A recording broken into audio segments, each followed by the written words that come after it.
The siren screamed behind her before she even saw the lights. Emily Hartman's hands tightened on the wheel, not panic, just reflex. She wasn't speeding, hadn't run a red. The only thing she'd done in the last 10 minutes was leave Riverside General after a double shift that left her leg throbbing worse than usual. But Officer Daniel Cross didn't care about any of that.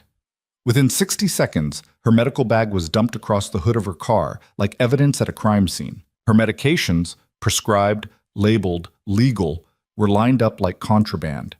And when she tried to explain the limp, the tremor in her right hand, the way her body didn't move the way it used to, Cross looked at her like she was lying. "Walk a straight line," he said. She knew right then this wasn't a traffic stop. This was a setup. What Cross didn't know, what nobody on that street corner knew, was that the call Emily made wasn't for a lawyer. It was a signal.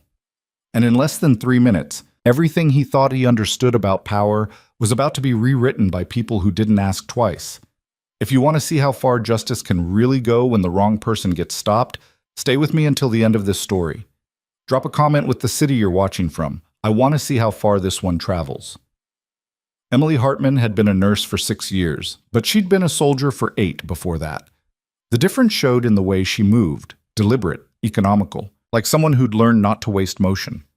Her right leg dragged slightly when she was tired, a souvenir from a convoy accident outside Kandahar that had shattered her femur and severed a nerve bundle. Doctors said she was lucky to keep it all. Lucky. That was the word they used when they meant broken but functional. She'd left the VA hospital in Riverside 3 hours ago after what was supposed to be a routine follow-up. Her prescriptions were updated. Her physical therapy schedule was adjusted. Her life, for the most part, was stable, boring even. She worked night shifts at Riverside General, managed her pain with a rotation of meds that would make a pharmacist wince, and went home to an apartment that smelled like instant coffee and lavender lotion. It wasn't the life she'd imagined at 22 when she signed her contract, but it was hers.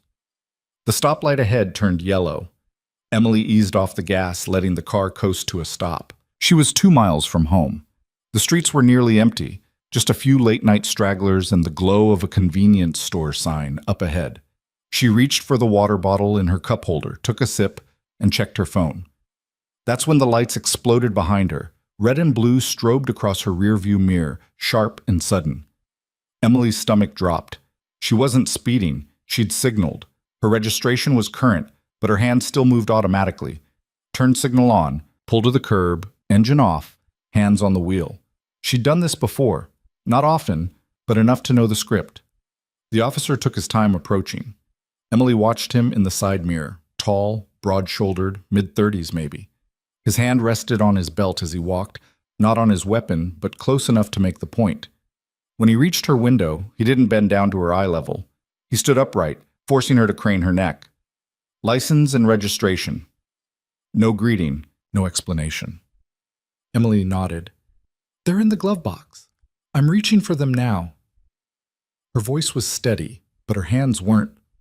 The tremor in her right hand, another gift from the accident, made the motion awkward.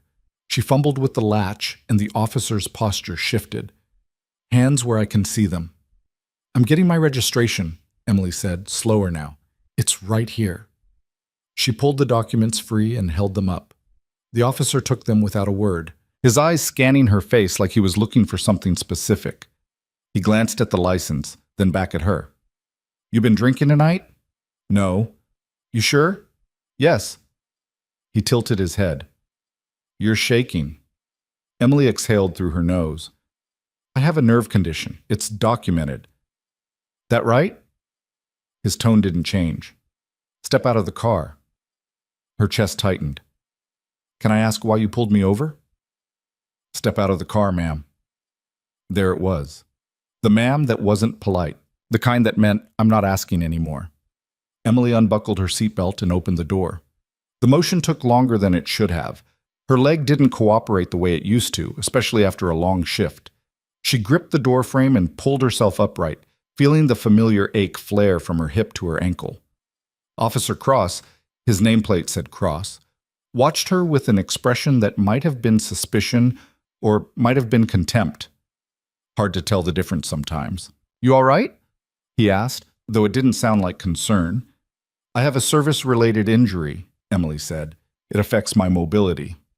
Service-related, Cross repeated, like he was tasting the words.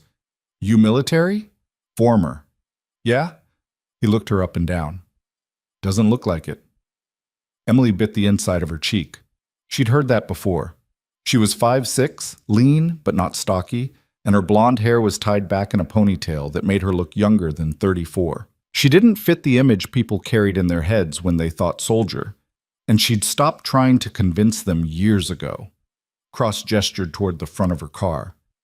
Put your hands on the hood. Am I under arrest? Not yet. That was supposed to sound reassuring. It didn't. Emily limped to the front of the car and placed her palms flat on the hood.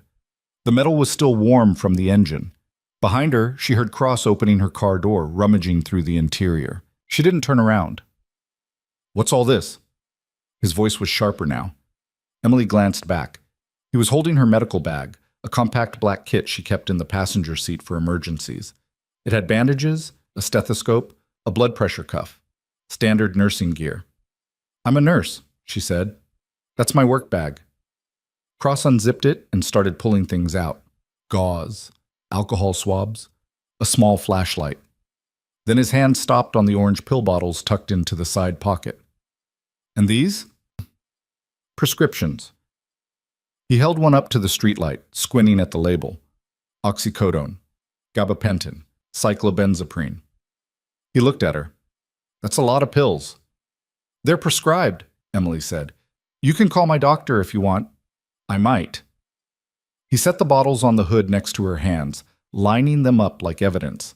Emily's pulse kicked up a notch. This wasn't standard procedure. This was something else. Cross circled around to face her. You mind telling me where you're coming from tonight? The VA hospital. What for? Follow-up appointment. For what? Emily hesitated. She didn't owe him her medical history, but refusing to answer would only make things worse. Chronic pain management, she said, related to my injury. Uh-huh. Cross folded his arms. And you drove yourself? Yes. On all these meds. They're not narcotics, Emily said, though that wasn't entirely true. The oxycodone was, but it was low dose and she hadn't taken it in 6 hours. I'm fine to drive. Cross didn't look convinced. He turned back to the pill bottles, picking up each one and reading the labels again like he was looking for a mistake. Emily's leg was starting to cramp from standing still too long. She shifted her weight and immediately regretted it.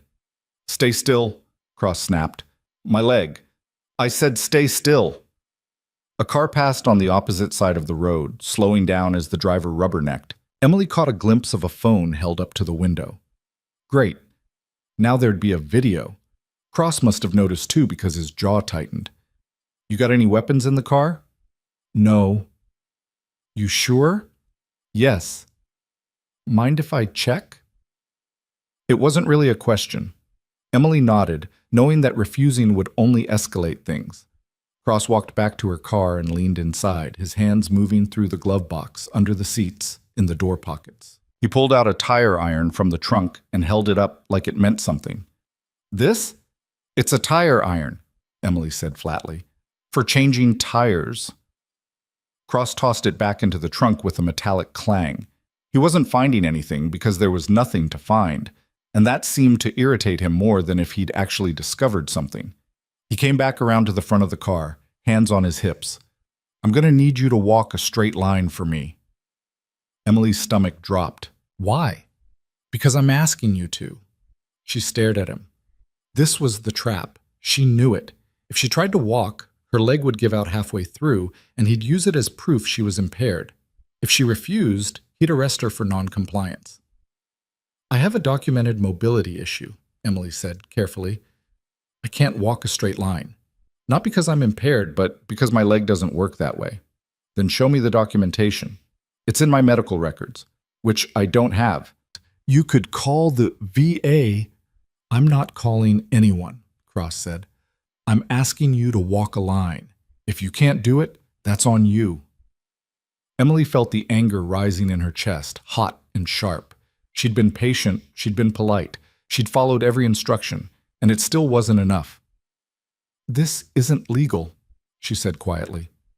Cross's expression darkened. You a lawyer now? No, but I know my rights. Your rights. He laughed, but there was no humor in it. Lady, you're standing here with a bag full of pills, a story about some injury I can't see, and a limp that could mean anything. Your rights don't mean much if I think you're a danger on the road. I'm not. Walk the line or I'm taking you in. Emily's hands curled into fists on the hood. She wanted to scream. She wanted to grab her phone and call someone, anyone, who could make this stop. But her phone was still in the car, and Cross was blocking her path. She took a breath, then another, and then she made a decision. She pulled her phone from her jacket pocket, slowly, visibly, and held it up so Cross could see. I'm calling my lawyer, she said. Put the phone down. I have the right. I said put it down. Emily didn't move. She unlocked the screen and opened her contacts, scrolling to a name near the top. Not a lawyer. Something else. Cross stepped closer. Ma'am, if you don't put that phone down right now. Emily pressed call. It rang once, twice. Then a voice answered. Clipped, professional, male. Hartman? Yeah, Emily said. I need you. There was a pause, then, location? Riverside, corner of 5th and Ashford. Stand by. The line went dead. Cross grabbed for the phone, but Emily pulled it back, slipping it into her pocket. His face was red now, veins standing out on his neck. Who did you just call? Emily didn't answer. I asked you a question. The sound of engines cut him off. Low, rumbling, getting closer. Cross turned toward the street, and Emily saw his expression shift from anger to confusion. 3 black SUVs rolled into view, moving in perfect formation. They didn't have lights or sirens, but they didn't need them. The way they moved, smooth, controlled, deliberate, said everything. They stopped in a line across the intersection, blocking both lanes. Doors opened in unison. Men stepped out, dressed in tactical gear with no visible insignia. They didn't run. They didn't shout. They just moved with the kind of precision that came from doing this 1,000 times before. One of them walked directly toward Cross. He was older, maybe 50, with gray at his temples and a face that looked like it had been carved from stone. Officer, he said. His voice was calm, almost polite. Step away from the vehicle. Cross blinked. Who the hell are you? The man reached into his jacket and pulled out a badge. Military Criminal Investigations Division, Federal. Cross's face went pale. Step away from the vehicle, the man repeated. Now! Cross took a step back, then another. His hand hovered near his radio, but he didn't reach for it. The investigator walked past him without a second glance and stopped in front of Emily. He didn't smile, but his eyes softened just a fraction. Ma'am, he said. You all right? Emily nodded, though her hands were shaking worse now than they had all night. We've got it from here, he said. Another agent approached Cross, holding a tablet. Officer Daniel Cross, badge number 4527. You are currently under investigation for unlawful detention, harassment of a protected veteran, and violation of Federal Statute 18 U.S.C. 242. You are required to surrender your body camera footage and provide a full statement to our office within 24 hours. Failure to comply will result in immediate suspension and potential federal charges. Cross opened his mouth, closed it, opened it again. This is not negotiable, the agent said. Emily watched as more agents moved around the scene, documenting everything. One of them picked up her pill bottles from the hood and carefully placed them back in her medical bag. Another was photographing the contents of her car. A third was speaking quietly into a radio. The lead investigator turned back to Emily. We're going to need a statement from you as well, but not tonight. You've been through enough. Go home. We'll contact you tomorrow. What about him? Emily asked, nodding toward Cross. The investigator's expression didn't change. He's done. Cross was standing by his patrol car now, looking smaller somehow. One of the agents was already taking his body camera, detaching it with practiced efficiency. Another was on the phone, probably with his supervisor. Emily picked up her medical bag and limped back to her car. Her leg was screaming now, but she didn't care. She just wanted to leave. As she slid into the driver's seat, she caught Cross's eye one last time. He looked like he wanted to say something, maybe an apology, maybe an excuse, but no words came. Emily started the engine, pulled away from the curb, and drove home. Behind her, the black SUVs stayed in formation, their presence a silent promise that this wasn't over. Not by a long shot. The apartment door clicked shut behind her, and Emily stood in the dark for a full minute before she remembered to turn on the lights. Her hands were still shaking, not from the tremor this time, from adrenaline that had nowhere left to go. She dropped her keys on the counter, set her medical bag on the kitchen table, and walked straight to the bathroom. The fluorescent light buzzed to life, harsh and clinical. She gripped the edge of the sink and stared at her reflection. Same face, same tired eyes. Same person who'd left for the VA hospital that morning, thinking the biggest challenge of her day would be explaining to her physical therapist why she'd skipped last week's session. She turned on the faucet and splashed cold water on her face. Once, twice, 3 times. Then she grabbed a towel and pressed it against her eyes until the pressure made her head ache. Her phone buzzed in her pocket. She pulled it out, half expecting another call from the investigator, but it was a text from her coworker at Riverside General. "You okay? Saw something on Twitter about a nurse getting pulled over." Emily stared at the message. Twitter. Of course. Someone had filmed it. Probably already uploaded it with a caption like "Cop harasses disabled woman" or "Police brutality caught on camera." She didn't have the energy to check. She typed back, "I'm fine. Talk tomorrow." Then she turned off her phone and tossed it onto the couch. Sleep didn't come easy. Every time she closed her eyes, she saw Cross's face. The way he'd looked at her like she was lying, like her injury was an excuse, like her service didn't mean anything. And then she saw the agents, the way they'd moved with that quiet certainty that came from knowing exactly who they were and what they could do. She'd made that call because she knew it would work. Because 8 years ago, when she was still in uniform and still whole, she'd worked with people who didn't forget, people who kept lists, people who made promises. And tonight, one of them had kept his. When morning finally came, Emily dragged herself out of bed and made coffee. Her leg was stiff from standing too long the night before, and her back had that deep ache that meant she'd need an extra dose of muscle relaxant just to get through the day. She was supposed to work tonight, another 12-hour shift in the emergency department, but the thought of walking into the hospital and pretending everything was normal made her stomach turn. Her phone buzzed again. She'd turned it back on out of habit, and now the notifications were rolling in. 3 missed calls, 2 voicemails, a dozen texts. The first voicemail was from her supervisor at the hospital. "Emily, it's Karen. I just saw the video. Are you okay? Call me when you get this." The second was from a number she didn't recognize. "Ms. Hartman, this is Agent Rebecca Mora with MCID. We need to schedule a formal interview regarding last night's incident. Please contact our office at your earliest convenience." Emily deleted both and scrolled through the texts. Most were from coworkers, some genuinely concerned, others just curious. One was from her sister in Oregon, who never called unless something was wrong, or she'd seen Emily's name somewhere she shouldn't. "Is that you in the video? What the hell happened?" Emily didn't answer. She finished her coffee, took her meds, and got dressed. Then she grabbed her keys and headed out. The drive to the MCID office took 20 minutes. It was located in a nondescript building on the edge of Riverside's business district, the kind of place you'd drive past 100 times without noticing. No signs, no flags, just a street number and a keycard reader by the door. Emily parked in the visitor lot and limped inside. The lobby was small and sterile. White walls, gray carpet, a single desk with a receptionist who looked like she could bench press a sedan. "Emily Hartman," she said. "I'm here to see Agent Mora." The receptionist nodded and made a call. A minute later, a door opened and a woman stepped out. She was younger than Emily expected, early 30s maybe, with dark hair pulled into a tight bun and eyes that didn't miss anything.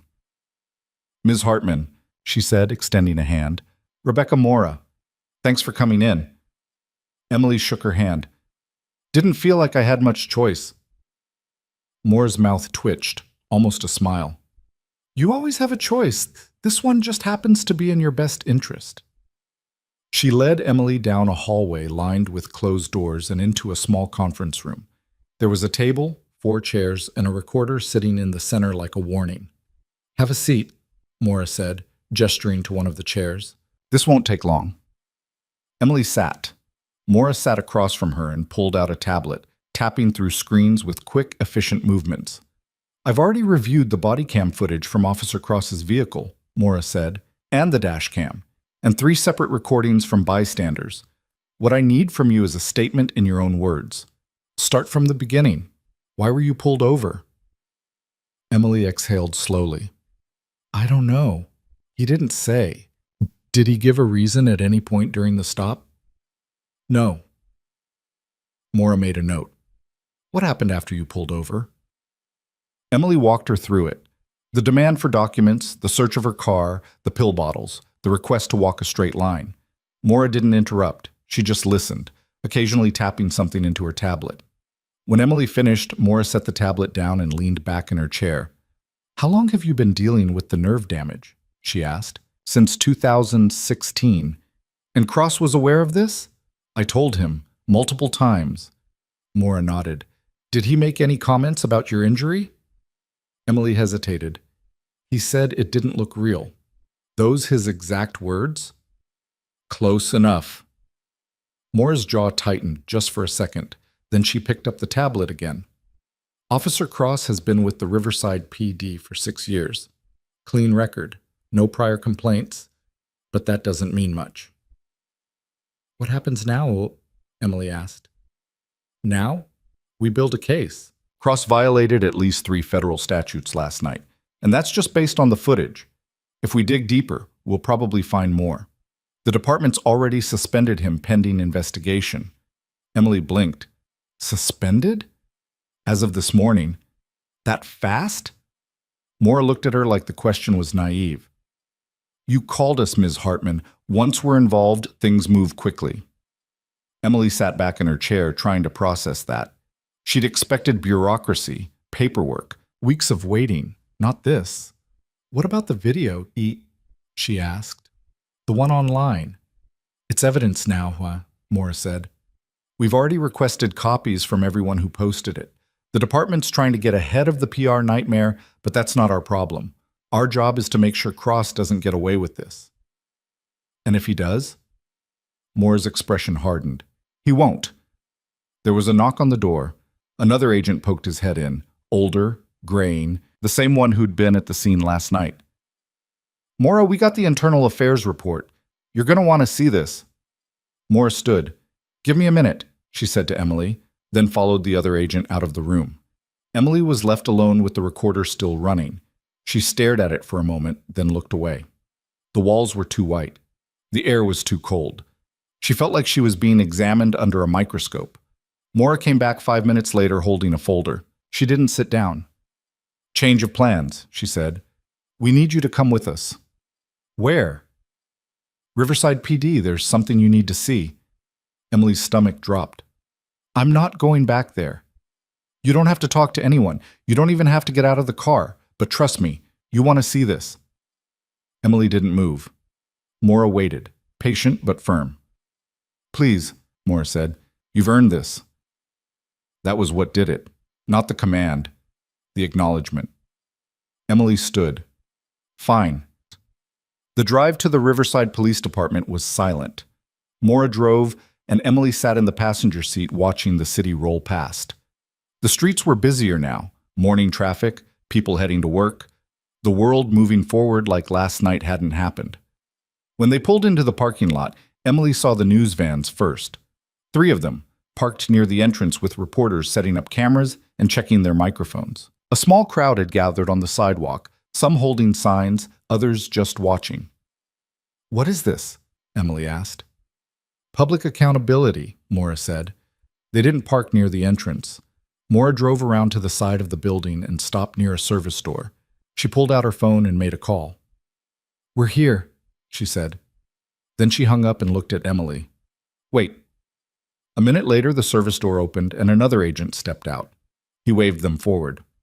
Maura got out of the car, and Emily followed, her leg protesting with every step.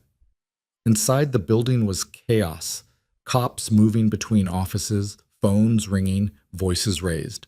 No one looked at Emily. No one seemed to notice her at all. Maura led her down a hallway to a room with a one-way mirror. On the other side, Emily could see an interrogation room, and sitting at the table looking smaller than he had last night was Officer Daniel Cross. He wasn't in uniform anymore, just a plain shirt and jeans. His hands were folded on the table in front of him, and his face was pale. Across from him sat a woman in a suit, internal affairs probably, and another man Emily didn't recognize. Maura stood next to Emily. They're formally notifying him of the charges, federal and state. Emily watched through the glass as the woman slid a document across the table. Cross picked it up, read the first few lines, and set it down like it burned his hands. "This is wrong," he said. His voice came through a speaker in the corner of the room, tinny but clear. "I was doing my job." "Your job doesn't include unlawful detention," the woman said, "or harassment of a protected veteran." She was acting suspicious. She was driving home from a medical appointment. Cross's jaw tightened. "I didn't know. You didn't ask." The man next to her leaned forward. "Officer Cross, you've been with this department for 6 years. You've received multiple commendations. You've been a good cop. But what you did last night crossed a line, and now you're going to face the consequences." Cross looked down at the table. "I want a lawyer?" "You'll get one," the woman said. "But this conversation is over." She stood, gathered her papers, and walked out. The man followed. Cross was left alone in the room, staring at the document like it might disappear if he looked long enough. Maura turned to Emily. "Satisfied?" Emily didn't answer right away. She was still watching Cross, the way his shoulders slumped, the way his hands curled into fists and then relaxed. He looked defeated, broken. She should have felt something, satisfaction, maybe, or vindication, but all she felt was tired. "What happens to him now?" she asked. "Arraignment in 2 days, Maura said. "Federal charges will take precedence. If he's convicted, he's looking at a minimum of 2 years. More if the judge wants to make an example. And if he's not, he will be." Emily turned away from the glass. "Can I go now?" Maura studied her for a moment, then nodded. "Yeah, we'll call you if we need anything else." Emily walked out of the building the same way she'd come in, through the service door, away from the cameras and the crowd. Maura didn't follow. Emily was alone again. She made it halfway to her car before her phone rang. She pulled it out, saw the number, and almost didn't answer, but something made her stop. "Hello? Emily Hartman?" The voice was male, unfamiliar. "Who's asking?" "My name is Marcus Del Rey. I'm an attorney with the Public Defenders Coalition. I represent Officer Daniel Cross." Emily's hand tightened on the phone. "I don't want to talk to you. I understand, but I need you to know something. I don't—" "Officer Cross made a mistake," Del Rey said, speaking quickly before she could hang up. "He knows that, but he's not a bad person. He's got a family, 2 kids, a wife who's 7 months pregnant. He's terrified right now and he's sorry." Emily stopped walking. "Sorry?" "Yes. He didn't seem sorry last night. He was doing his job. He was humiliating me." There was a pause. Then Del Rey sighed.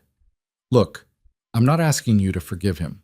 I'm asking you to consider the impact this will have on his life. A federal conviction will destroy him. He'll lose his job, his pension, his reputation. His family will suffer." Emily felt the anger rising in her chest again, sharp and hot. "And what about me? What about what he put me through? I know." "No, you don't." Her voice was louder now. "You weren't there. You didn't see the way he looked at me. You didn't hear the way he talked to me, like I was nothing, like my service didn't matter, like I was lying. I understand you're upset." "I'm not upset," Emily said. "I'm done." She hung up. Her hands were shaking again. She shoved the phone back in her pocket and got in her car. She didn't start the engine right away. She just sat there, gripping the steering wheel, trying to breathe. 2 kids. A pregnant wife. She didn't care. She shouldn't care. But the image was stuck in her head now, and she hated it. When she finally got home, there was a package waiting on her doorstep. Small, unmarked, no return address. Emily picked it up and turned it over in her hands. It was light. almost empty. She carried it inside and set it on the table. Then she grabbed a knife from the kitchen and sliced through the tape. Inside was a single piece of paper, folded in half. Emily unfolded it and read the handwritten message. "You made the right call. Stay strong. Jay." That was it. No explanation, no context, just a letter and a name she hadn't seen in years. Jameson. Emily sat down hard in the nearest chair. Jameson hadn't just been a colleague. He'd been her commanding officer in Kandahar, the one who'd pulled her out of the wreckage after the convoy hit the IED, the one who'd stayed with her in the field hospital while the surgeons tried to save her leg, the one who'd told her, 6 months later when she was medically discharged, that if she ever needed anything, she knew how to reach him. And last night, she had. She folded the paper and set it aside. Then she pulled out her phone and scrolled through her contacts until she found his number. She stared at it for a long time before pressing call. It rang 3 times. Then his voice came through, familiar and steady. "Hartman." "It's me." "I know." There was a pause. "You okay?" "I don't know." "Fair enough." Emily leaned back in her chair and closed her eyes. "His lawyer called me. Said Cross has a family. Said I should think about what this will do to them. And I hung up on him." Jameson was quiet for a moment. Then, "Good. Is it?" "Yeah, it is." Emily opened her eyes. "I keep thinking, what if I'd just done what he asked? What if I'd walked the line, failed, and let him arrest me? Would it have been easier? Easier for who? For everyone." "Bullshit," Jameson said, and there was an edge to his voice now. "You didn't do anything wrong. He did, and now he gets to deal with the consequences. That's not on you. His wife is pregnant. Not your problem." Emily exhaled slowly. "You always were good at cutting through the noise." "Someone has to be." His tone softened. "Listen, you did what you had to do. You called for backup, and we came. That's how it works. That's how it's always worked. I know. Do you?" Emily didn't answer. "You still think you have to carry everything yourself," Jameson said. "You always did, but you don't. Not anymore." "I'm fine." "You're not, but you will be." Emily wiped her eyes with the back of her hand. "Thanks. Don't thank me. Just don't let them make you feel guilty for standing up for yourself." "I won't." "Good. And Hartman? Yeah?" "If that lawyer calls again, hang up. Don't engage. Let the system do its job." "Okay." "I mean it. I said okay." Jameson chuckled. "Still stubborn. Still breathing. That's all that matters." They hung up, and Emily set the phone down. She felt lighter somehow. Not fixed, but less broken. She spent the rest of the day trying to distract herself, cleaning the apartment, doing laundry, avoiding the news. But by evening, the walls were closing in again, and she needed air. She grabbed her jacket and headed out for a walk. The sun was setting, painting the sky in shades of orange and pink. The streets were quieter now, the rush hour traffic thinning out. She walked without a destination, just moving because staying still felt worse. Her leg ached, but she ignored it. Pain was familiar. Pain she could handle. She ended up at a park a few blocks from her apartment. It was mostly empty, just a couple walking their dog and a kid on a skateboard.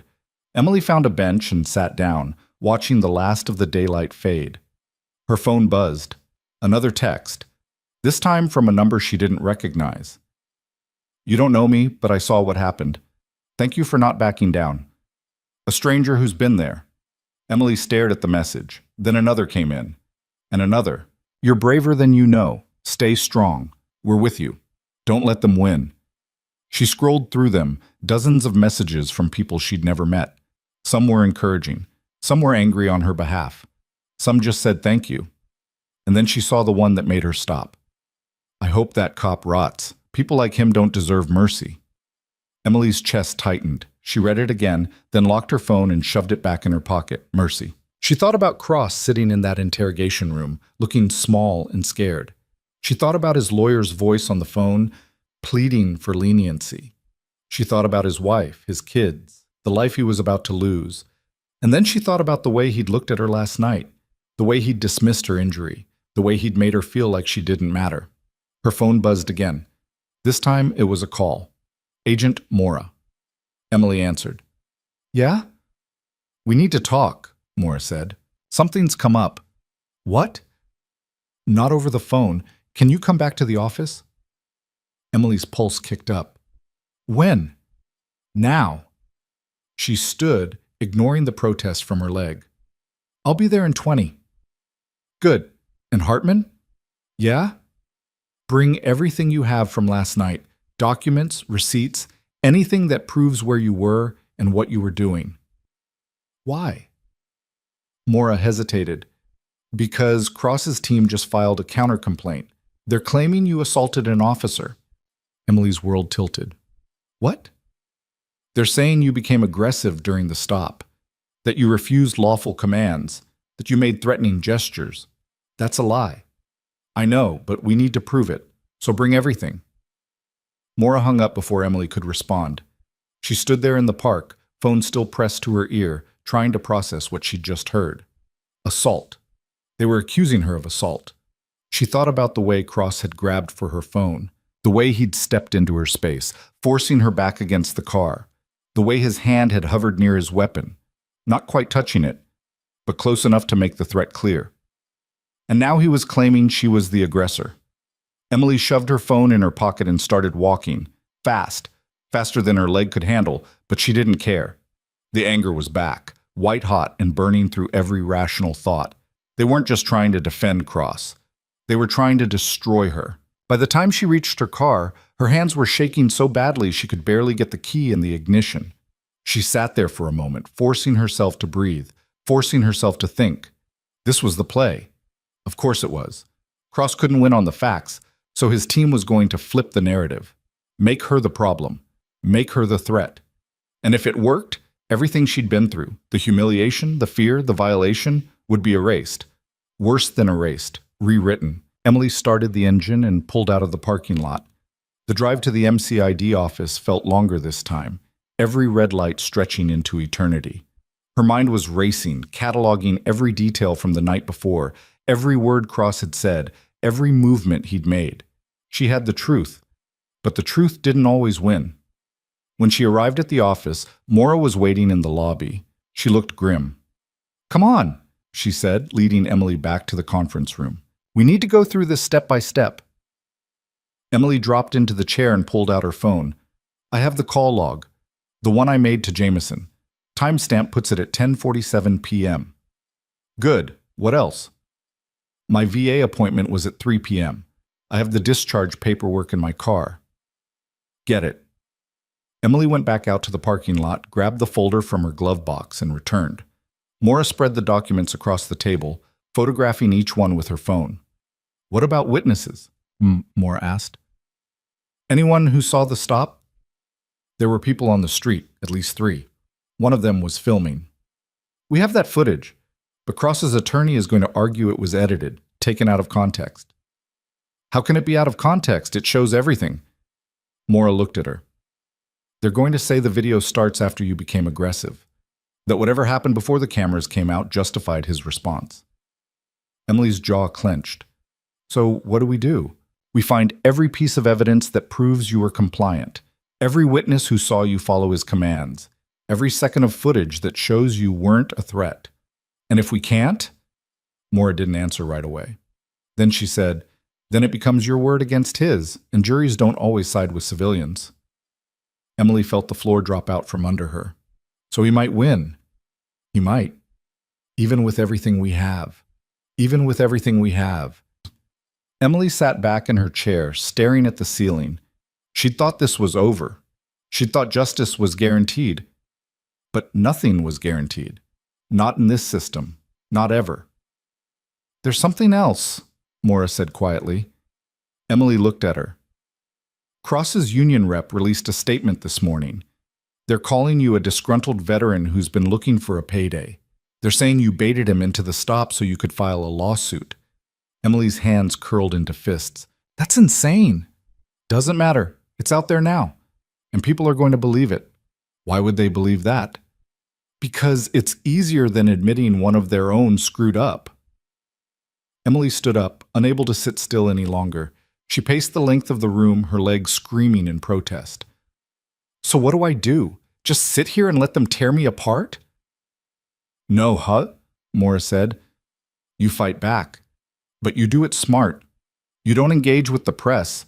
You don't respond to the union. You let us handle it. And what are you going to do? Maura's expression hardened. We're going to bury them. Emily stopped pacing. How? We're pulling Cross's entire service record. Every stop he's made in the last 6 years, every complaint, every incident report, every body cam video. If there's a pattern, we'll find it. And if there's not, then we focus on what we have. The footage, the witnesses, your medical records. We build a case so airtight they can't poke a single hole in it. Emily wanted to believe her. She wanted to trust that the system would work, that the truth would come out, that justice would be served. But she'd been through this before. She knew how these things went. She knew how easy it was for the powerful to rewrite history, to shift blame, to walk away clean while the people they hurt were left picking up the pieces. What if it's not enough? Emily asked quietly.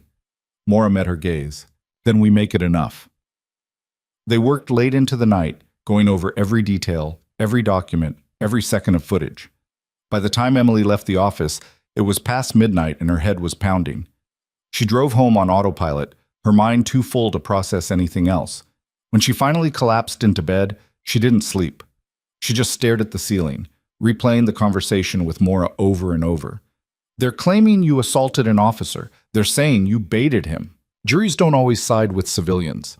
Somewhere across the city, Cross was probably doing the same thing, lying awake, staring at the ceiling, wondering how his life had come to this.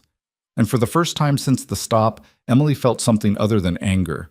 She felt afraid, because this wasn't just about one bad cop anymore. It was about a system that protected its own, no matter the cost. A system that could twist the truth until victims became villains and criminals walked free. And Emily was standing right in the middle of it, with everything to lose and no guarantee she'd come out the other side. Her phone buzzed on the nightstand. Another message. This one from a blocked number. You should have kept your mouth shut. Emily stared at the screen, her heart pounding. Then she deleted the message and turned off her phone. But sleep still didn't come. Emily lay there until the first gray light of dawn crept through the blinds, then gave up and dragged herself out of bed. Her leg felt like dead weight, the kind of deep ache that no amount of medication could touch. She swallowed her pills anyway, chased them with lukewarm coffee, and stared at her phone. 17 new messages, 6 missed calls, all from numbers she didn't recognize. She opened the first one. Hope you're proud of yourself. That man has kids. Delete. Lying about a cop? You should be ashamed. Delete. We know where you work. Emily's hand froze. She read it again. Then she screenshotted it and forwarded it to Maura without a word. The response came back in under a minute. Forward all threats immediately. Do not respond. We're logging everything. Emily set the phone face down on the counter and walked to the window. The street outside was quiet, just a few early risers walking dogs, a delivery truck idling at the corner. Normal. Ordinary. Like the world hadn't shifted underneath her feet. Her phone rang. She checked the screen. Jameson. She answered. Yeah. You see the news? Emily's stomach dropped. No. Turn it on, channel 7. She grabbed the remote and flicked on the TV. The morning news was already rolling, and there he was, Officer Daniel Cross, standing on the steps of the police union headquarters with his lawyer beside him. He looked different in daylight, smaller. His eyes were red-rimmed, and his voice cracked when he spoke. I made a mistake, he said into the microphone. I let the situation escalate when I should have de-escalated. I should have been more patient, more understanding, and for that, I'm sorry.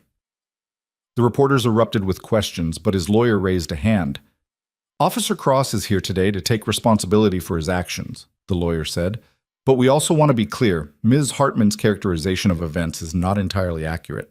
Officer Cross followed protocol.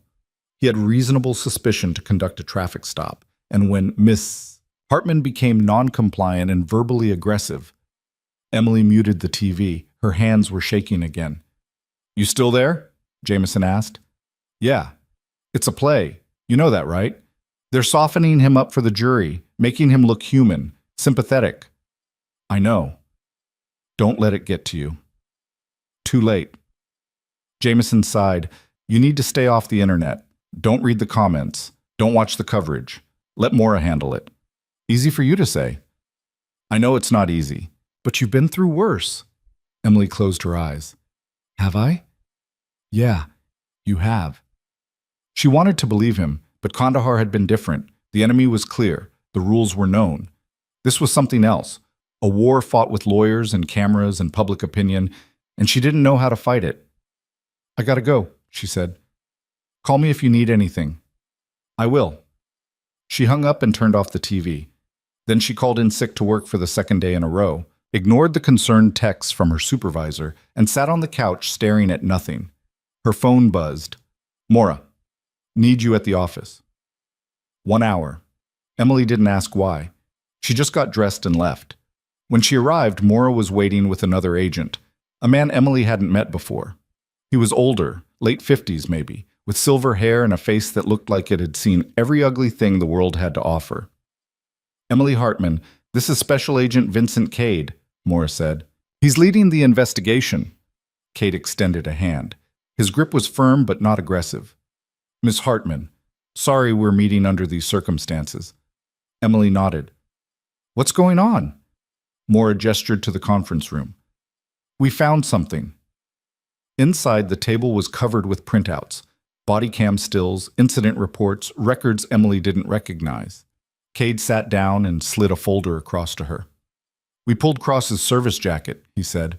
6 years on the force, 43 commendations, 0 sustained complaints. Emily's chest tightened. So he's clean. On paper. Cade opened the folder.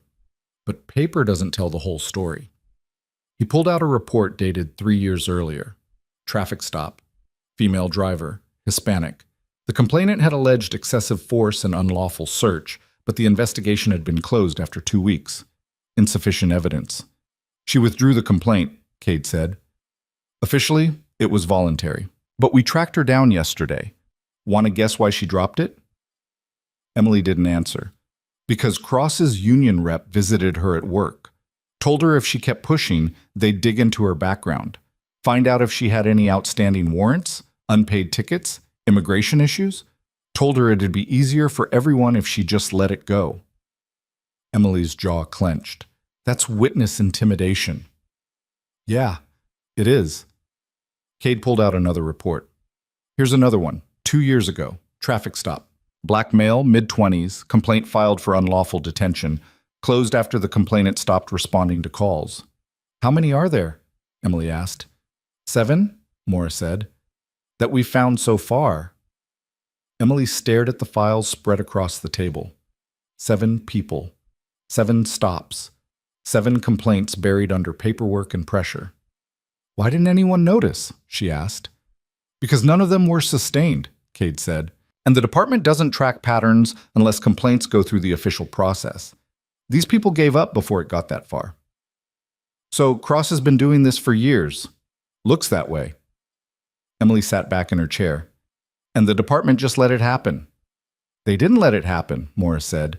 They didn't look. Big difference. Cade leaned forward. Here's the good news. These cases give us a pattern. They show Cross has a history of targeting people he perceives as vulnerable, people who won't fight back. Except I did, Emily said quietly.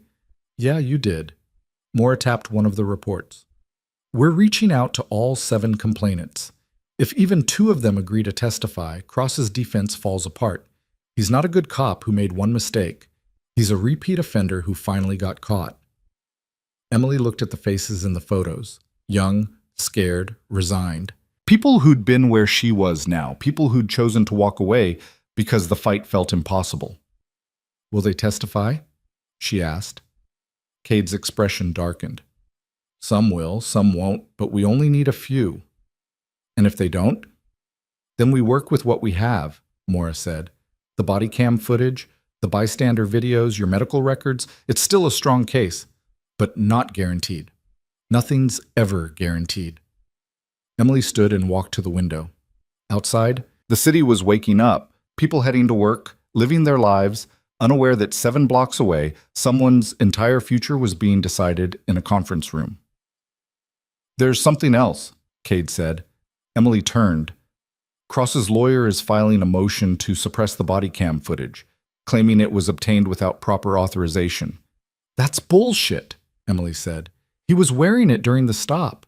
"Yeah, but they're arguing that because MCID took possession of it without a warrant, it's inadmissible." "Can they do that?" "They can try," Mora said. "The judge will decide. But if the motion is granted, we lose our strongest piece of evidence." Emily felt the ground shifting again. "When's the hearing?" "Friday. That's 2 days." "Yeah." Emily sat back down. "So what do we do?" Cade pulled out another file. "We fight. We bring in a forensic analyst to authenticate the footage. We get the bystander videos certified. We make sure every piece of evidence we have is bulletproof. And if the judge still suppresses it? Then we pivot," Mora said. "We focus on the pattern. We bring in the other complainants. We show the jury who Cross really is." Emily rubbed her temples.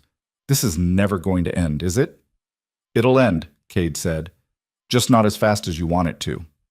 The meeting lasted another hour. By the time Emily left, her head was pounding, and her leg felt like it was on fire. She stopped at a pharmacy on the way home and picked up her refill, then sat in the parking lot and dry swallowed 2 pills. Her phone buzzed. Another unknown number. She almost didn't answer, but something made her press the green button. "Hello? Ms. Hartman?" A woman's voice, hesitant. "My name is Sophia Ruiz. I saw you on the news. I think we need to talk." Emily's pulse quickened. "Who are you?" "I was pulled over by Officer Cross 3 years ago. I filed a complaint, but I dropped it. I thought I was the only one. But then I saw your story, and I realized—" Her voice broke. "I should have fought," Sophia said. "I should have kept going, but I was scared. And now I'm watching you go through the same thing, and I can't. I can't just stay quiet anymore." Emily closed her eyes. "Are you willing to testify?" There was a long pause. Then, "Yes. If it helps you, yes. It will." "Okay. Tell me what I need to do."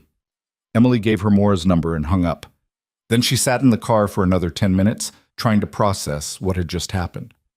One voice. One person willing to step forward. It wasn't much, but it was something. By the time she got home, the sun was setting and exhaustion had settled into her bones like cement. She heated up a frozen dinner, ate half of it, and collapsed on the couch with the TV on mute. Her phone buzzed. A text from Mora. "Sophia Ruiz just called." "You talked to her?" "Yeah. Good work. We're bringing her in tomorrow." Emily set the phone down and stared at the ceiling. For the first time in days, she felt something other than fear or anger. She felt hope. It didn't last long. The next morning, she woke to her phone ringing. Mora's name flashed on the screen. "Yeah?" "We have a problem." Mora's voice was tight. Someone leaked Sophia's name to Cross's legal team. They're already calling her a liar, saying she's just looking for a payout. Emily sat up. "How did they get her name?" "We don't know, but it's out there now." "Is she still willing to testify?" There was a pause. "She's scared. We're trying to reassure her, but what?" "But Cross's team is already digging into her background. They found an old DUI from 5 years ago. They're going to use it to discredit her." Emily's hands curled into fists. "So what do? We prep her. We make sure she's ready for cross-examination. But Hartman, this is going to get ugly. They're not just coming after Cross anymore. They're coming after everyone who stands with you." Emily ended the call and stood in the middle of her living room, hands shaking. This wasn't justice. This was war. And she was starting to wonder if she had the strength to see it through. The hearing on Friday was held in a gray courthouse that smelled like old wood and stale coffee. Emily sat in the gallery with Mora beside her, watching as lawyers argued over whether the body cam footage could be admitted. Cross's attorney was a sharp-dressed man in his 40s with a voice like polished steel. He stood before the judge and made his case with clinical precision. "Your Honor, the footage in question was seized without a warrant. without probable cause, without any legal justification whatsoever. The fact that it was obtained by federal agents doesn't change the constitutional violation at its core. The prosecutor, a tired-looking woman with graying hair, countered, "Your Honor, the body cam footage is public record. Officer Cross was on duty, performing his official responsibilities. There's no expectation of privacy." "But there is an expectation of due process," the defense attorney shot back. "The seizure was conducted outside the chain of command, without notification to the department, and without judicial oversight. It's a textbook Fourth Amendment violation." The judge leaned back in her chair, fingers steepled. She was an older woman, late 60s, with a face that gave nothing away. "I'll take this under advisement," she said, "but I want to be clear. If I find that the footage was improperly obtained, it will be excluded. And, Counselor," she looked at the prosecutor, "you'd better have a backup plan." The gavel fell. Emily and Maura walked out of the courtroom in silence. Outside, the sky was overcast, threatening rain. "What happens if she excludes it?" Emily asked. "Then we rely on the bystander footage and witness testimony," Maura said. "It's not as clean, but it's enough." "You sure about that?" Maura didn't answer. They were halfway to the parking lot when a man stepped in front of them. He was tall, broad-shouldered, with a buzz cut and a jacket that read Riverside Police Union. "Ms. Hartman," he said. "Got a minute?" Maura moved between them. "She's got nothing to say to you." "I'm not here to start trouble," the man said, raising his hands. "I just want to talk." "Then talk to her lawyer." "I'm talking to her." He looked past Maura directly at Emily. "You're making a mistake. You know that, right? This whole thing, it's going to destroy you. The press is already turning. Public opinion's shifting. People are starting to ask questions." "Let them ask," Emily said. "Cross made a mistake. He knows it. He's sorry, but you're trying to ruin his life over one bad stop." "One bad stop?" Emily's voice rose. "He humiliated me. He treated me like a criminal, and now I find out I'm not the first." The man's expression didn't change. Those other complaints were dismissed. No evidence, no merit. Because people were scared, or because they were lying. Maura grabbed Emily's arm. "We're done here." But the man wasn't finished. "You keep pushing this, and it's going to blow back on you. You think you're the hero in this story? You're not. You're just another angry vet with an axe to grind." Emily stepped forward, ignoring Maura's grip. "I'm not angry, I'm right, and that scares you more than anything." The man's jaw tightened. Then he stepped aside. "Good luck," he said. "You're going to need it." They walked away and Emily didn't look back. That night, Emily couldn't sleep again. She kept replaying the confrontation in the parking lot, the man's words echoing in her head. "You're just another angry vet with an axe to grind." Was that what people thought? Was that the narrative taking hold? She grabbed her laptop and opened Twitter. Big mistake. The top trending hashtag in Riverside was hashtag Justice for Cross. Emily scrolled through the tweets, each one worse than the last.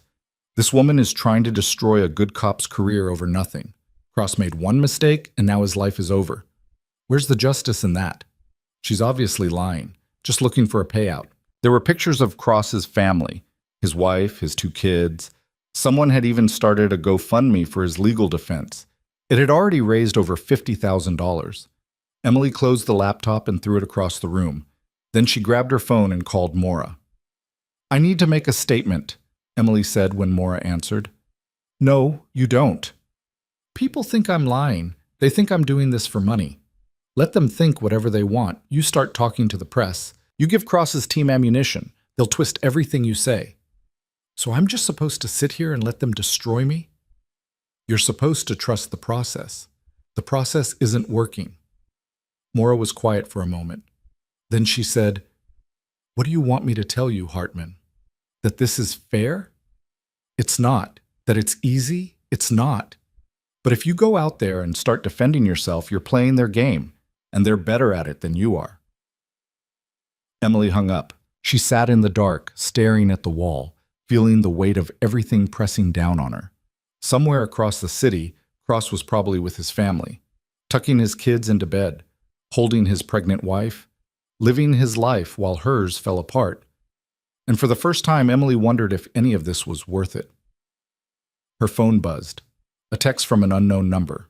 "You're not alone. Keep fighting." Then another. "We believe you." And another. "Don't give up." Emily read them all. Then she turned off her phone and went to bed. The next morning, Maura called with news. "The judge ruled on the motion," she said. Emily's stomach dropped. "And?" "The body cam footage is admissible. Cross's team tried to argue it was improperly seized, but the judge wasn't buying it. It's in." Emily exhaled. "That's good. It's better than good. It's a game changer." "So what happens now?" "Now we prep for trial." "And Hartman?" "Yeah? But Sophia Ruiz isn't the only one who reached out. We've got 3 more complainants willing to testify. Cross's pattern of behavior is about to become very public." Emily felt something shift in her chest. Not relief, not yet, but something close. "When's the trial?" 3 weeks. "Okay, you ready for this?" Emily thought about the threats, the harassment, the sleepless nights, the way her life had been turned inside out. "Yeah," she said, "I'm ready." But 3 days later, everything changed. Emily was at the grocery store when her phone rang. Maura's name flashed on the screen. "Turn on the news," Maura said without preamble. "What's going on?" "Just turn it on." Emily abandoned her cart and pulled out her phone, opening a news app. The headline hit her like a punch to the gut. "Officer Daniel Cross found dead in apparent suicide." Emily's vision blurred. She read it again, then again. "No," she whispered. "Hartman, no." She hung up and stumbled out of the store, her leg barely holding her weight. She made it to her car and collapsed into the driver's seat, hands shaking so badly she couldn't get the key in the ignition. Her phone rang again. Maura. Emily didn't answer. It rang again. "Jameson." She didn't answer. It rang a third time. Unknown number. She answered without thinking. "Miss Hartman?" A woman's voice, shaking, crying. "This is Sarah Cross, Daniel's wife." Emily's world stopped. "You killed him," Sarah said, her voice breaking. "You took everything from him, and now my children don't have a father." The line went dead. Emily sat in the parking lot, staring at nothing, feeling the walls close in from every direction.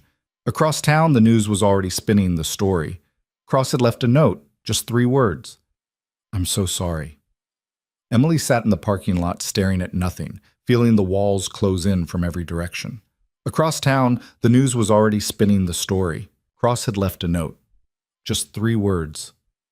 "I'm so sorry." Emily's phone wouldn't stop ringing. She turned it off and drove home on autopilot, barely registering the traffic lights or the turns. When she pulled into her parking spot, there were already 2 news vans waiting outside her building. She reversed out and kept driving. She ended up at a truck stop 40 miles outside Riverside, sitting in a corner booth with cold coffee she wasn't drinking. The TV above the counter was showing the story on repeat. Cross's photo. His wife sobbing at a press conference. His 2 kids, faces blurred but still recognizable. A man's voice cut through the diner noise. "Shame what happened to that cop." Emily looked up. The speaker was an older man at the counter, talking to the waitress. "Yeah, the waitress said, refilling his cup. "All over some traffic stop. Poor guy. Woman who reported him should be ashamed of herself." Emily's hands tightened around her mug. "Heard she was military," the man continued. "You'd think she'd have thicker skin. But no. Had to ruin a man's life over nothing." The waitress nodded. "His wife's pregnant too. Can you imagine?" Emily stood up, threw a 20 on the table, and walked out. She sat in her car until dark, then drove to a motel on the edge of town and paid cash for a room. No ID, no questions. Just a key and a door that locked. She lay on the bed fully clothed and stared at the water-stained ceiling until her phone, turned back on out of habit, buzzed with a call from Maura. Emily answered. "What? Where are you?" "Somewhere else, We need to talk." "I don't want to talk." "Hartman, listen to me." "He's dead, Maura. He's dead because of me." "He's dead because he made a choice. That's not on you." Emily laughed, but there was no humor in it. Tell that to his kids. I will if I have to, but right now, I need you to focus, because there's something you need to know. Emily closed her eyes. What? Cross didn't kill himself. The words hung in the air like a grenade with the pin pulled. What are you talking about? Emily said slowly. The medical examiner's preliminary report just came in. Cross had a blood alcohol level of 0.23. That's almost 3 times the legal limit. But here's the thing, Cross didn't drink. Not according to his wife, not according to his personnel file. He was a teetotaler, refused alcohol at department functions, wouldn't even have a beer at barbecues. Emily sat up. So someone got him drunk. Maybe. Or maybe he was desperate enough to start. But there's more. The autopsy found bruising on his wrists, fresh, defensive wounds possibly, and the note? Handwriting analysis shows it might not be his. Might not? They're running further tests, but the initial comparison shows inconsistencies. Emily's mind was racing. So what are you saying? Someone killed him and made it look like suicide? I'm saying it's not as simple as it looks, and until we know for sure, you need to stay out of sight. Why? Because whoever did this, if someone did this, they had a reason. And that reason might involve making you look like you drove a man to his death. Emily felt the cold settle into her bones. So I'm not just the villain anymore. I'm the murderer. In the court of public opinion, yeah, that's exactly what you are, which is why you need to let us handle this. Handle what? You don't even know what happened. Not yet. But we will. Just stay where you are. Don't talk to anyone. Don't post anything. Don't even breathe in a direction someone can photograph. Mora hung up. Emily sat in the silence of the motel room, trying to process what she'd just heard. Cross was dead. Maybe suicide. Maybe not. And either way, the world had already decided whose fault it was. She turned on the TV. Every channel was covering it. Cross's union rep was on one, talking about the tragic consequences of false accusations. A legal analyst on another was speculating about whether Emily could be held liable. A third showed footage of a candlelight vigil outside the Riverside Police Department, with officers standing in uniform and civilians holding signs. Justice for Cross. Blue Lives Matter. Stop the witch hunt. Emily turned off the TV and sat in the dark. Her phone buzzed. A text from Jameson. Where are you? She didn't answer. Another buzz. Answer me. Then another. Hartman, I swear to God. She typed back. I'm fine. Leave me alone. Bullshit. Tell me where you are. No. Her phone rang. Jameson, she ignored it. He called again and again. Finally, she answered. What? Where are you? Somewhere safe. That's not an answer. It's the only one you're getting. Jameson was quiet for a moment, then, you didn't do this. His wife thinks I did. His wife is grieving. She's looking for someone to blame. And she found me. Because it's easier than blaming him. But you didn't pull that trigger, Hartman. He did. If he even pulled it at all. Jameson paused. Mora told you. Yeah. Then you know this whole thing stinks. Doesn't matter. The damage is done. People think I killed him. They think I'm a monster. Let them think whatever they want. The truth will come out. When? After I lose my job? After I can't walk down the street without someone spitting at me? Jameson's voice hardened. You've faced worse. This is different. No, it's not. It's just a different kind of fight, and you're not done fighting yet. Emily hung up. She lay back down and closed her eyes, but sleep didn't come. Instead, she kept seeing Cross's face. Not from the night of the stop, but from the interrogation room. The way he'd looked small, defeated. Had she done that to him? Or had someone else? The next morning, Emily checked out of the motel and drove back to Riverside. She didn't go home. Instead, she went to the MCID office and walked straight past the receptionist, who tried to stop her. Mora was in the conference room with Cade and 2 other agents Emily didn't recognize. They looked up as she entered. Hartman, Mora started. I want to see the report, Emily said. You can't. I want to see it. Now. Cade exchanged a glance with Mora, then slid a folder across the table. Emily opened it and started reading. The medical examiner's notes were clinical and detached. Time of death. Approximately 11 p.m. Cause. Single gunshot wound to the head. Manner. Pending further investigation. Then she got to the details Maura had mentioned. The blood alcohol level, the bruising, the handwriting analysis. These inconsistencies, Emily said, looking up. How inconsistent? Enough to raise questions, Cade said. Not enough to prove anything yet. What about the gun? Was it his? Registered to him, kept in a lockbox in his bedroom. His wife confirmed it was there that morning. And the note? Found on the kitchen table. No prints except his. Emily set the folder down. So either he got drunk, wrote a note that might not be in his handwriting, and shot himself. Or someone staged the whole thing. That's the question, Cade said. What does his wife say? She's not talking to us.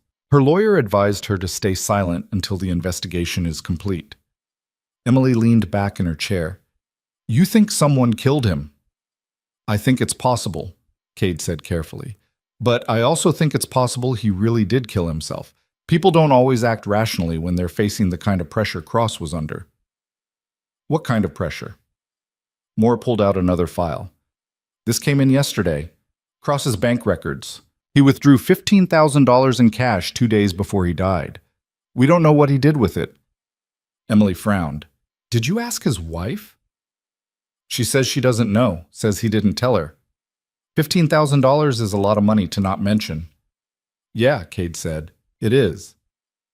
Emily's mind was working through the possibilities. What if he was paying someone off? For what? I don't know. But a cop facing federal charges and a pattern of behavior investigation? That's motive to make things go away. Maura nodded slowly. We thought of that. We're looking into it. What about the union? Emily asked. They've been running defense for him this whole time. What if they're involved? Involved how? I don't know, but they had just as much to lose as he did. A guilty verdict would open the door to more investigations, more complaints, more liability. Cade tapped the table. That's a dangerous accusation to make without proof. Then get proof. We're trying, but this isn't a TV show, Hartman. We can't just pull evidence out of thin air. Emily stood. Then what can I do? Nothing, Maura said. You stay out of sight. You let us work. I can't just sit around. Yes, you can, because if this is a murder, and if someone staged it to look like you drove Cross to suicide, then you being visible makes you a target. Emily's jaw tightened. I'm already a target. Not the kind I'm talking about, Cade said. Whoever did this, if someone did this, they're smart, careful, and they're not done. How do you know? Because if the goal was to discredit you, it worked. But if the goal was something bigger, covering up the pattern, protecting the department, silencing the other complainants, then you're just the first move. Emily felt the cold settle in again. The other complainants. Sophia, the others who agreed to testify. We've already put them under protection, Maura said. But you need to disappear for a while, just until we figure out what's really going on. I'm not running. I'm not asking you to run. I'm asking you to be smart. Emily shook her head. I've been smart. I've played by the rules. And it got me here. So maybe it's time to stop being smart and start being loud. Hartman. But Emily was already walking out. She went straight to her car and drove to the one place she knew would be watched, the Riverside Police Department. The protest was still going on outside, smaller than before but still there. Signs, candles, a makeshift memorial with Cross's photo surrounded by flowers. Emily parked across the street and got out. The moment she stepped onto the sidewalk, someone recognized her. That's her! Heads turned, voices rose. Murderer! You killed him! Emily kept walking toward the memorial. Her leg was aching, but she didn't slow down. A man stepped in front of her, the same union rep who'd confronted her outside the courthouse. You've got some nerve showing up here. I'm not here to cause trouble, Emily said. Too late for that. I'm here because I want the truth. The truth? The man laughed. The truth is you destroyed a good man's life, and now he's dead. That's the truth. Emily met his gaze. Then why are you so scared of an investigation? The man's expression flickered. What? You heard me. If Cross really killed himself, if there's nothing to hide, then why is the union fighting so hard to shut this down? We're not. You are. You've been doing it from the start. Burying complaints, pressuring witnesses, and now, conveniently, the man who could expose it all is dead. The crowd was listening now. Phones were out, recording. The union rep stepped closer, voice low. You need to leave. Now. Or what? Or I can't guarantee your safety. Emily looked past him at the crowd. Some faces were angry, but some were uncertain, questioning. She raised her voice. Daniel Cross was facing federal charges for a pattern of abuse. 7 people came forward with complaints. 7. And the department buried every single one. So you tell me, who's really responsible for what happened to him? You are, someone shouted. Am I? Or is it the system that protected him for years? The union that covered up his mistakes? The department that looked the other way? The union rep grabbed her arm. That's enough.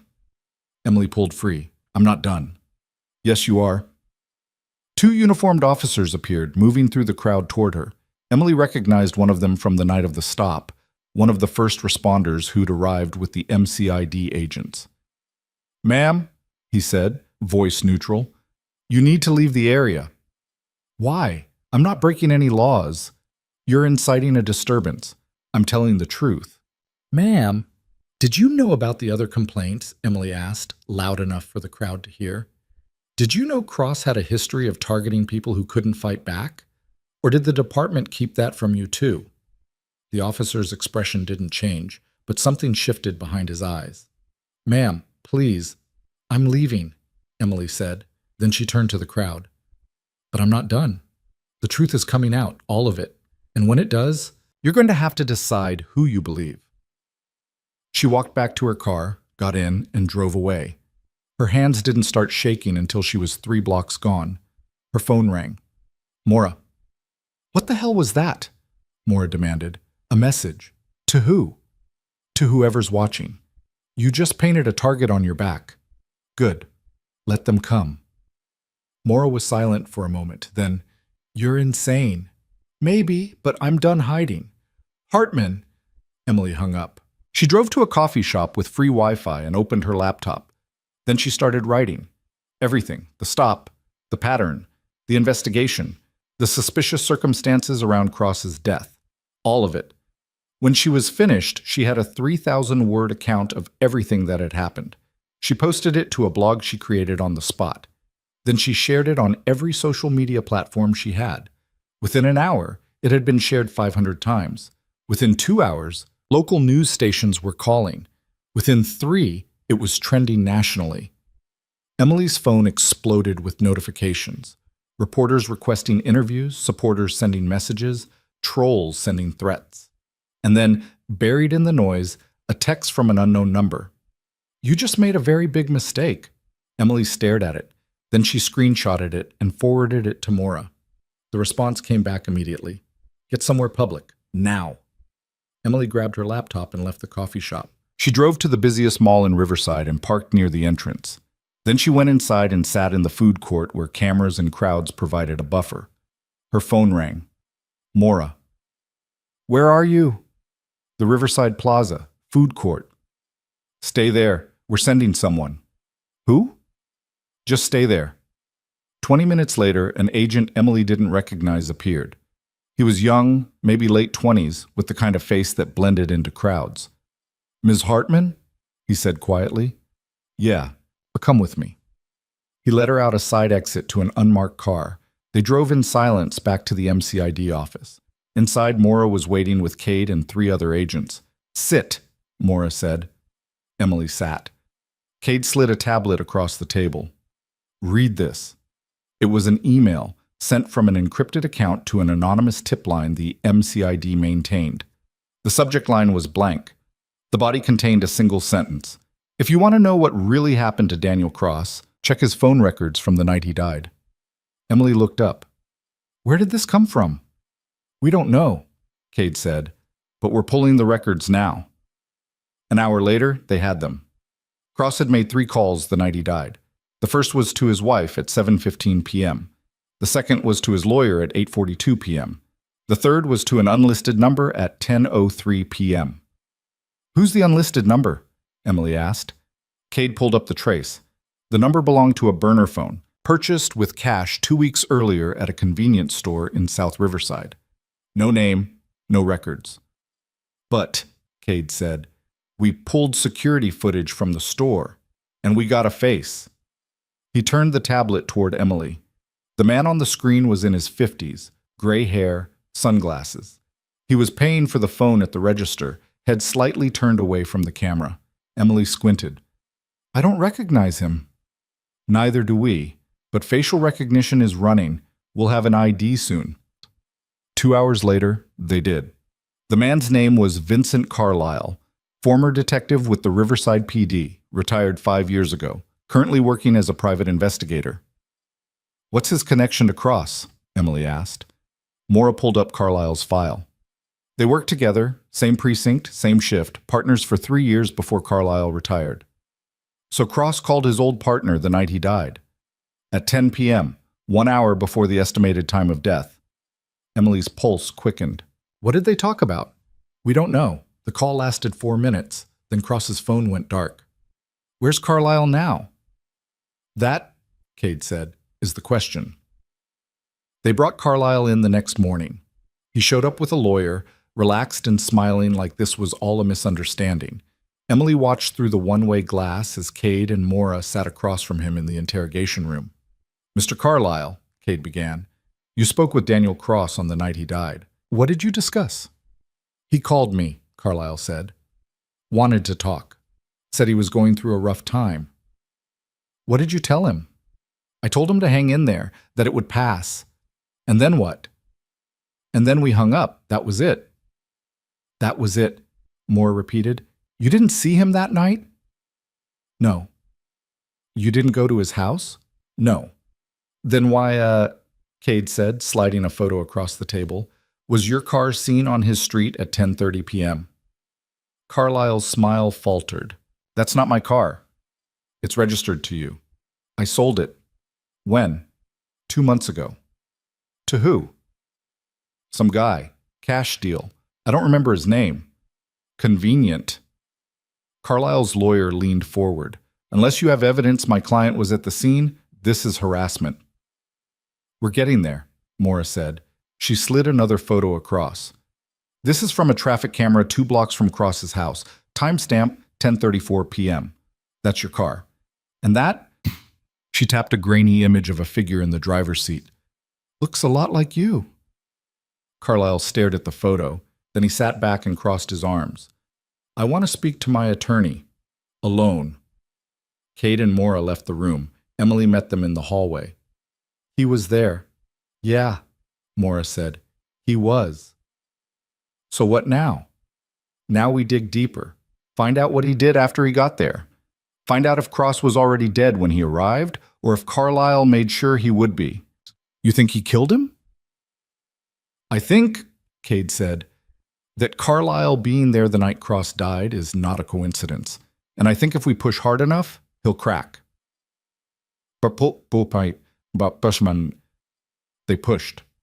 For 3 days, they pulled everything: Carlisle's financials, his communications, his movements, and slowly, the picture came together. Carlisle had received a wire transfer of $25,000 3 days before Cross died. The source was a shell company registered in Delaware. The company's owner was hidden behind layers of paperwork, but the MCID's Financial Crimes Unit traced it back to an account connected to the Riverside Police Union's Legal Defense Fund. "They paid him," Emily said, staring at the document spread across the conference table. "Looks that way," Maura said. "To do what? Kill Cross?" "Maybe. Or maybe just to make sure Cross didn't talk. Either way, Cross ends up dead, and the union's liability goes away." Emily sat back. "So it wasn't suicide?" "No," Cade said. "It wasn't." "Then what was it?" Cade pulled out the final piece. The toxicology report had come back with additional findings. Cross's blood showed traces of a sedative, one that wasn't prescribed to him and one that would have made him docile, compliant. Someone drugged him, Cade said. Got him drunk, put the gun in his hand, and made it look like he pulled the trigger. Emily felt the rage building in her chest. Who? We're still working on that, but my money's on Carlisle. 2 days later, Carlisle's lawyer called and said his client was ready to talk. They brought him back in. This time, he wasn't smiling. I didn't kill him, Carlisle said, but I was there. Keep talking, Cade said. Carlisle rubbed his face. Cross called me, said he needed help, said he was going to lose everything and he didn't know what to do. I went over to his place. We talked. I gave him a drink to calm him down. What was in the drink? Carlisle hesitated. Something to help him relax. A sedative. Yeah. Prescribed by who? It wasn't prescribed. I had it left over from a surgery a few years back. So you drugged him. I was trying to help. And then what? Carlisle's voice dropped. He was upset. Kept saying he couldn't go through with the trial. Kept saying it would destroy his family. I tried to talk him down, but he wasn't listening, and then he pulled out the gun. His gun. Yeah. And you let him? I tried to stop him, but he... Carlisle's voice broke. He pointed it at me, told me to leave, so I did. Maura leaned forward. You left a drugged, suicidal man alone with a loaded weapon. I didn't think, you didn't think, or you didn't care, Carlisle's lawyer interjected. My client is cooperating fully. He's admitted to being present, to providing the sedative, but not to any act of violence. But providing a sedative to someone in distress is an act of violence, Cade said, and leaving him to die makes you an accessory. Carlisle buried his face in his hands. Who paid you? Maura asked. Carlisle didn't answer. We already know about the $25,000. We know it came from the union. We just need you to confirm it. Carlisle looked up, eyes red. I can't. Why not? Because they'll kill me too. The room went silent. Cade leaned back. Then I guess you better hope we can protect you. Carlisle talked. He gave them names, dates, recordings of conversations he'd had with union officials, instructions he'd received. The $25,000 wasn't payment for murder. It was payment for cleanup. Carlisle was supposed to make sure Cross didn't testify, didn't cooperate, didn't expose the pattern. And when Cross became a liability instead of a problem they could manage, Carlisle was supposed to make sure he went away quietly. They wanted him to look unstable, Carlisle said, suicidal, so that when the trial fell apart, everyone would blame the pressure, blame the system, blame her. He looked at the mirror like he knew Emily was on the other side. Emily stood in the observation room, fists clenched, watching Carlisle unravel. Maura stepped out and closed the door behind her. You were right, she said quietly. This goes all the way up. How far? Union president, legal director. At least 3 senior officials. They orchestrated the whole thing. Are you arresting them? Tomorrow morning, simultaneous raids, federal charges, conspiracy, obstruction, accessory to manslaughter, maybe murder if we can prove they ordered the hit. Emily exhaled. And Cross's wife? Does she know? Not yet, but she will. Emily turned away from the glass. She called me a murderer. She didn't know the truth. She still might not believe it. Maura was quiet for a moment. Then she said, the truth doesn't always fix things, but it's better than the alternative. The raids happened at dawn. Emily watched the news from her apartment as federal agents swarmed the union headquarters, emerging hours later with boxes of documents and hard drives. By noon, 4 arrests had been made. By evening, the union president had resigned. And by the next morning, the story had shifted. Emily wasn't the villain anymore. She was the whistleblower, the survivor, the one who wouldn't back down even when the entire system turned against her. But the vindication felt hollow. Cross was still dead. His kids still didn't have a father. His wife was still a widow. And somewhere in the noise, Emily wondered if any of it had been worth it. Her phone buzzed, a text from Sarah Cross. Can we talk? Emily stared at the message for a long time. Then she typed back. When? Now. I'm outside. Emily went to the window and looked down. Sarah was standing by a car, arms wrapped around herself, looking small and lost. Emily grabbed her keys and went downstairs. They stood facing each other on the sidewalk, neither speaking for a long moment. "I'm sorry," Sarah said finally. "For what I said. I didn't know." "You don't have to apologize." "Yes, I do." Sarah's eyes were red. "They lied to me. The union, the lawyer.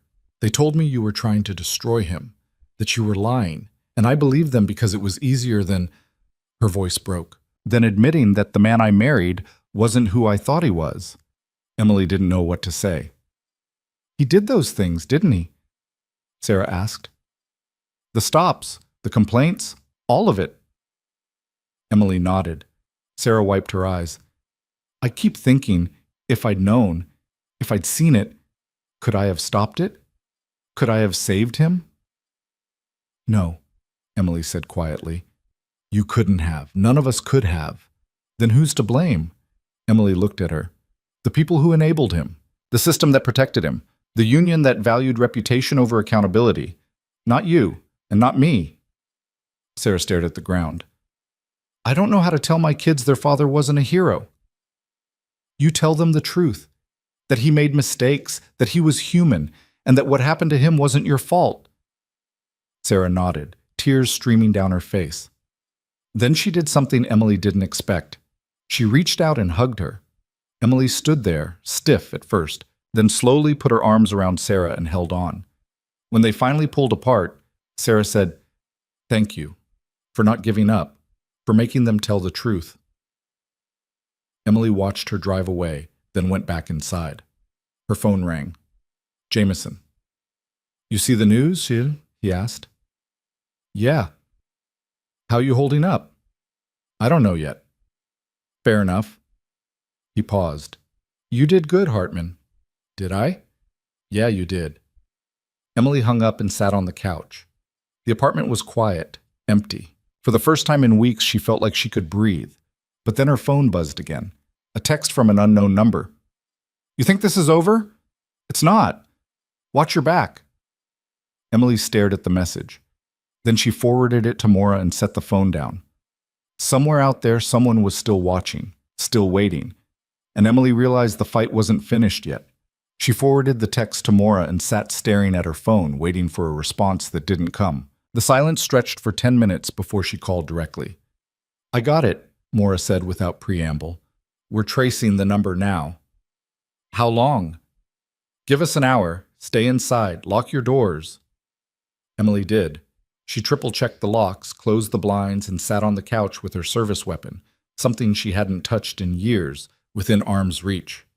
The apartment felt smaller with every passing minute. 43 minutes later, her phone rang. "We got a location," Maura said. The text was sent from a phone registered to Marcus Delray. Emily's mind went blank for a second. "Cross's lawyer?" "Yeah, we're bringing him in now." "Why would he threaten me?" "That's what we're about to find out." Emily heard the edge in Maura's voice, the kind that meant someone was about to have a very bad day. 2 hours later, she was back in the observation room at MCID headquarters, watching through the one-way glass as Delray sat across from Cade and Maura. He looked different without the polished courtroom veneer, rumpled suit, unshaven, eyes darting between the two agents like a cornered animal. "I didn't send that text," Delray said for the third time. "It came from your phone," Cade said. "My phone was stolen." "When?" "I don't know. Yesterday. Maybe the day before." Maura leaned forward. "You're a lawyer, Mr. Delray. You know how this looks." "I'm telling you the truth." "Then let's talk about something else," Cade interrupted. He slid a document across the table. "This is a financial disclosure form, required for all attorneys in federal cases. You filed it 3 weeks ago. According to this, you've received $200,000 in payments from the Riverside Police Union over the past 6 months. Delray's face went pale. "That's a lot of money for one case," Maura said, "unless there was more to it than just defending Cross." "I was his attorney." "You were his handler," Cade said. "You weren't there to defend him. You were there to make sure he stayed quiet, to make sure he didn't expose the people who'd been protecting him for years. That's not... We have recordings, Maura said. She pulled out her phone and hit play. Delray's voice came through the speaker, tinny but unmistakable. You can't tell them about the others. If you do, the whole thing falls apart. Stick to the script. It was one mistake, one bad stop, nothing more. Cross's voice followed, quieter, defeated. But it wasn't just one. It doesn't matter. You say it was. That's the only way this works.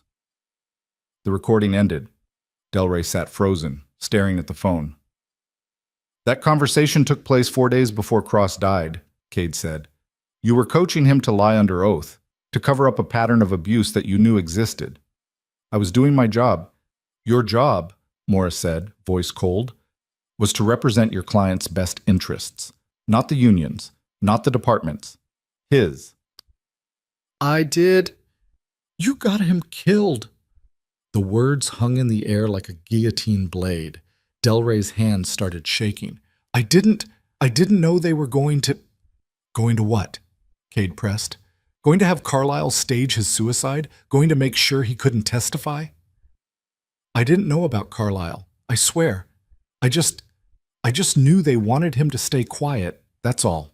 And when he couldn't? Maura asked. When he started talking about coming clean, about cooperating with the investigation? What did you do then? Delray's voice dropped to a whisper. I told them he was becoming a liability. Emily's hands curled into fists on the other side of the glass. Who did you tell him? Cade asked. The union's legal director, Roland Voss. And what did Voss say? Delray closed his eyes. He said he'd handle it. The room went silent. Maura stood up. Marcus Delray, you're under arrest for conspiracy to obstruct justice, accessory after the fact, and witness tampering. You have the right to remain silent. Wait, Delray said, voice cracking. Wait, I'll cooperate. I'll tell you everything. Just, please. Maura paused. Everything? Everything. Names, dates, conversations, all of it. Cade and Maura exchanged a glance. Start talking, Cade said. Delray talked for 3 hours. He gave them a roadmap of corruption that stretched back a decade. Complaints buried, witnesses paid off, evidence destroyed. The Riverside Police Union hadn't just protected bad cops. They'd created a system where bad cops could thrive. And Roland Voss had been at the center of it all. By the time Delray finished, the sun had set and Emily's coffee had gone cold. She stepped out of the observation room and found Maura waiting in the hallway. You get all that? Maura asked. Yeah. We're moving on Voss tonight. Federal marshals are already in position. What about the rest of them? We're building cases. It'll take time, but they're done. All of them. Emily nodded slowly. What happens to Delray? He cooperates, he gets a deal. Reduced sentence, but he's still going to prison. Good. Maura studied her for a moment. How are you holding up? Emily thought about it. I don't know yet. Ask me in a week. Fair enough. They arrested Roland Voss at his home in front of his wife and teenage son. The footage made the evening news, federal agents leading him out in handcuffs, while reporters shouted questions he didn't answer. The fallout was immediate and total. The Riverside Police Union dissolved within 48 hours, its assets frozen pending investigation. The police chief resigned. Internal Affairs opened investigations into 73 officers flagged in Delray's testimony. The mayor called for a complete overhaul of the department's complaint system, and Emily's name was everywhere. Not as a villain this time, as the woman who'd refused to back down when the entire system told her to. As the veteran who'd stood up to power and won. Interview requests poured in. Book deals, speaking engagements. People wanted her story. Emily ignored all of it. She went back to work at Riverside General, slipping into the night shift like she'd never left. Her coworkers treated her differently now. Some with awe, some with awkward distance. Like they didn't know what to say to someone who'd become a symbol. Emily just wanted to be a nurse again. But the world had other plans. 3 weeks after Voss's arrest, Emily was restocking supply closets when her supervisor found her. There's someone here to see you, Karen said. I'm working. I know, but I think you'll want to take this. Emily followed her to the waiting room. Sitting in one of the plastic chairs was Sophia Ruiz, the first complainant who'd agreed to testify. Sophia stood when she saw Emily. I'm sorry to bother you at work. I wanted to thank you. You don't have to. Yes, I do. Sophia's eyes were bright with tears. I've spent 3 years thinking I was a coward, that I should have fought back. And then I watched you do what I couldn't, and I realized it wasn't my fault. None of it was my fault. Emily felt her throat tighten. No, it wasn't. I'm testifying, Sophia said. In all the cases they're building, I'm telling everything. That's brave. No, what you did was brave. I'm just finally doing what I should have done 3 years ago. They stood there for a moment, two women who'd been failed by the same system, connected by the same fight. Thank you, Sophia said quietly. Then she left. Emily stood in the waiting room long after she was gone, trying to hold herself together. Karen appeared beside her. You okay? Yeah, I think so. You know, Karen said carefully, there's been talk about creating a patient advocacy position. Someone to help people navigate complaints against medical staff, insurance denials, that kind of thing. Administration's been asking if you'd be interested. Emily looked at her. Why me? Because you know how to fight a system, and you know what it's like to feel powerless inside one. Karen paused. Think about it. No pressure, but the offer's there. Emily nodded, and Karen walked away. The idea sat with her through the rest of her shift. By the time she clocked out at dawn, she'd made a decision. She called Maura from the parking lot. I need access to the complaint records, Emily said. All of them. Every case that was dismissed or buried over the last 10 years. What are you planning? I'm planning to make sure this never happens again. Maura was quiet for a moment, then, I'll see what I can do. The trials started in the spring. Carlisle went first. The evidence against him was overwhelming, the burner phone, the financial records, his own confession. The jury convicted him in 4 hours. Accessory to manslaughter, obstruction of justice, conspiracy. 23 years. Delray pled out. 15 years with eligibility for parole after 8. Roland Voss went to trial and fought every inch of the way. His defense team argued he'd been doing his job, protecting his members, operating within the bounds of union obligations. The prosecution brought Emily to the stand. She testified for 6 hours over 2 days.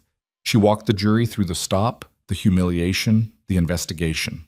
She told them about the threats, the harassment, the night she'd received the call from Sarah Cross. And then the prosecutor asked the question that mattered. Ms. Hartman, why didn't you just drop the complaint? Why didn't you walk away when it got hard? Emily looked at the jury, 12 faces staring back at her, waiting. Because someone had to, she said. Because if I didn't, the next person Cross-stopped wouldn't either. And the person after that. And eventually everyone would just accept that this is how things are. That power protects power and the rest of us don't matter. And do you think you matter? Emily's voice was steady. I think we all do. That's the whole point. The jury convicted Voss on all counts. 32 years. When the verdict was read, Emily was sitting in the gallery next to Sophia, who squeezed her hand so hard it hurt. Outside the courthouse, reporters mobbed Emily asking for a statement. She stopped on the steps and looked at the cameras. I'm not a hero, she said. I'm just someone who refused to be silenced, and the real story here isn't about me. It's about the system that tried to silence me and the people who finally held it accountable. Do you have any message for other victims? A reporter called out. Emily paused. Yeah, don't give up. Don't let them make you feel small. Don't let them convince you that power is permanent. It's not. The truth is stronger, and you're stronger than you think. She walked away before they could ask anything else. Jameson was waiting by his car at the edge of the parking lot. He'd flown in for the verdict just to be there. Proud of you, Hartman, he said. Thanks. You gonna be okay? I think so. Good. He paused. You know, there's a position opening up, advocacy work for veterans' rights. They're looking for someone with experience navigating the system, someone who knows how to fight. Emily looked at him. You offering me a job? I'm offering you a purpose. If you want it. Emily thought about Karen's offer, about the hospital, about the people who needed someone to stand between them and the machinery that ground people down. "I'll think about it," she said. "Don't think too long." That night, Emily sat at her kitchen table with two folders in front of her. One was the job offer from Jameson's organization, national reach, policy work, systemic change. The other was information Karen had sent her about the hospital advocacy position, local, individual cases, one person at a time. She stared at them both for a long time. Then her phone rang. Unknown number. She almost didn't answer. "Hello? Ms. Hartman?"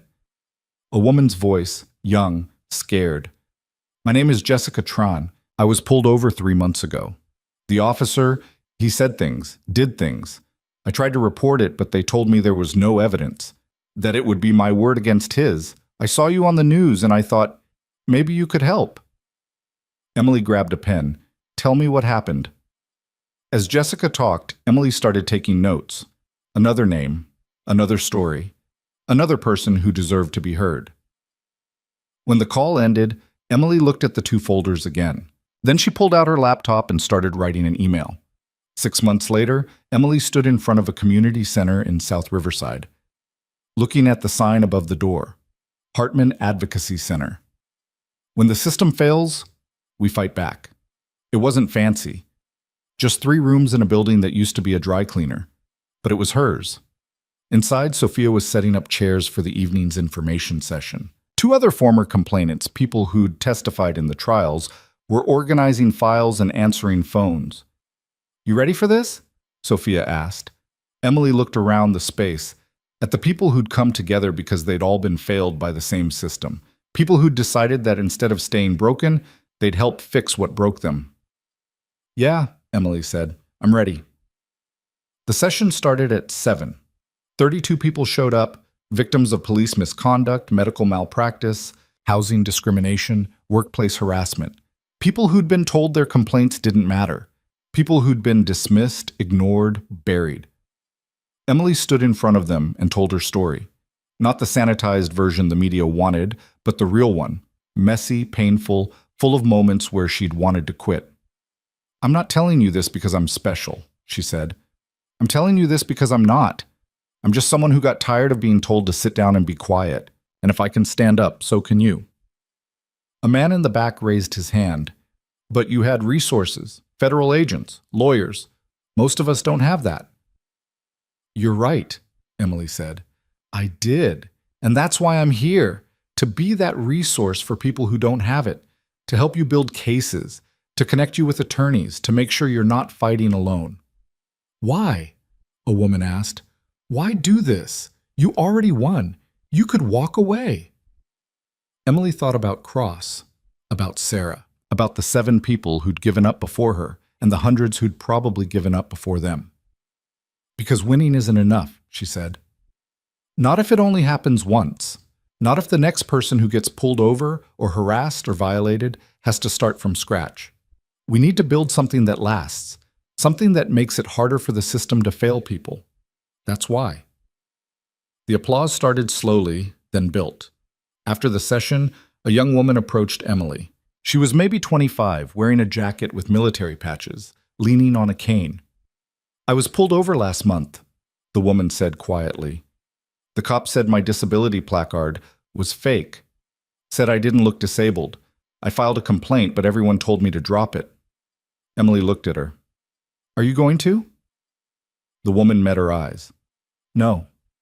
Emily smiled. "Good. Let me get your information. We'll start building your case tomorrow." As Emily took down her details, she felt something shift. Not relief, not closure, but purpose. This was what came after the fight. This was what you built with the pieces. Over the next year, the Hartman Advocacy Center handled 63 cases. They won 41. The others were still pending. Emily worked 18-hour days, fueled by coffee and the knowledge that every case mattered. Every person deserved to be heard. She also testified before the city council 3 times, pushing for reforms. Independent oversight boards, mandatory body cameras with civilian review, stronger protections for whistleblowers and complainants. Some of the reforms passed, others didn't. But the conversation had changed. People were paying attention now. The anniversary of Cross's death came quietly. Emily stood at his grave early in the morning before the media could show up. The headstone was simple. His name, his dates, the words loving father and husband. Nothing about being a police officer. Emily stood there for a long time, trying to find the right words. Finally, she said them out loud. I didn't want this. I didn't want you dead. I just wanted to be treated like a human being. The wind rustled through the trees. I hope wherever you are, you understand that. And I hope you know that what happened to you, it meant something. It changed things. Not enough, but something. She turned and walked back to her car. Sarah Cross was standing by the entrance to the cemetery. They'd talked a few times since the trial. Careful conversations, painful ones. I saw your car, Sarah said. Emily nodded. Thank you, Sarah said, for coming. I'm not sure why I did. I am. Sarah looked toward the grave. You're the only person who sees him as a whole person, not a monster, not a martyr, just someone who made choices and paid for them. Is that how you see him?